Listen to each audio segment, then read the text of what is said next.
Hey guys, today I'm going to be showing you how to run Adobe Flash in a web browser in 2024. So there's a couple of different ways that you can do this. There is a method of installing and setting up a virtual machine, running Windows XP or an older version of Windows, and installing an old Adobe Flash. Or there's this way to do it, which is simply installing a certain web browser, installing an older Adobe, apparently that they didn't try and kill.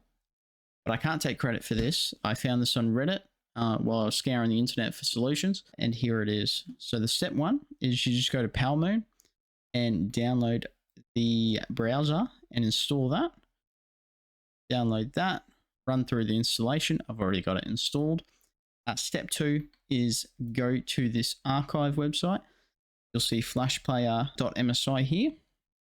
So you click on that and you can download it and then run through the install process for that. They're both fairly standard. There's nothing tricky. Just keep clicking next.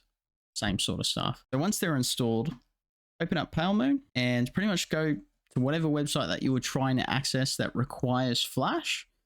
So here I'm using that same website we actually downloaded the Flash from to verify that the Flash is working.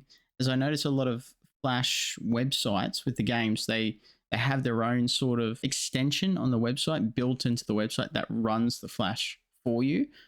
Whereas this is pretty much, we can tell that this is working. Go here, we'll play it.